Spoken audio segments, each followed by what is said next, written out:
Fakkeenya moggaasni saafaanooni waamicha oliif birmannaa eessa karanfaanni saafaanoo jecha gulaa gulaatti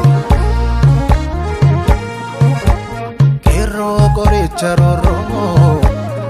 maal fakkaata farroo ni dabran dhumtoon deemaan akka dhufaati isaatti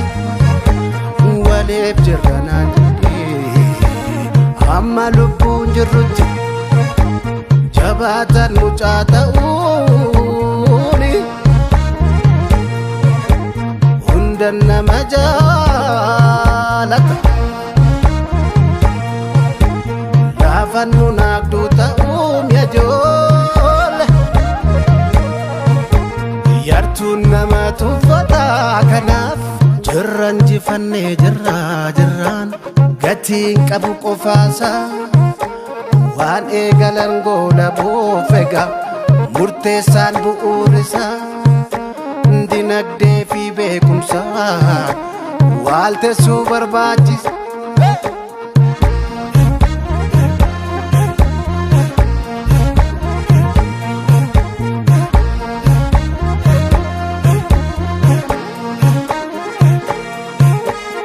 Akashee walitti muuni wayyamaa firra dibu baay'annee tokko ta'uun keenya kan ta'uu dhibee irraa sirbuun haamotaani itti seenyus nu huba anciicadhee ciicadhoo waanan jedhee fanqaba warra wal nyaatu keessaa warri waan nyaachuu maree fuulatee mi'eeffataan nu maalitti jirraree cidhan cidha taasisuu firan nama miidhagsu qopheeffachuudha yoos keessummaa gaggeessu yoos keessummaa gaggeessu yoos keessummaa gaggeessu yoos keessummaa gaggeessu.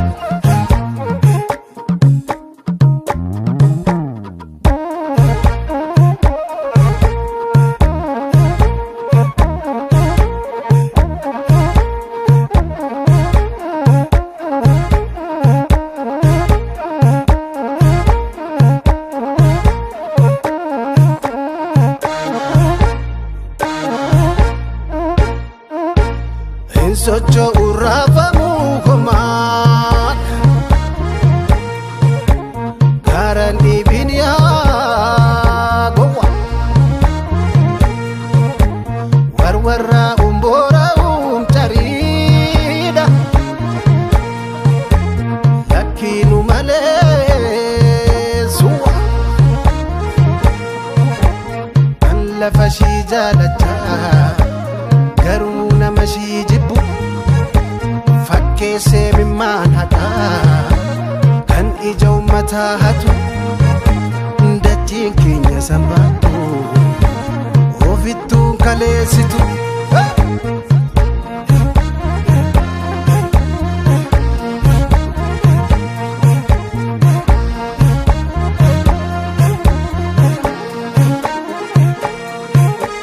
gubiistaa turraaf jalaani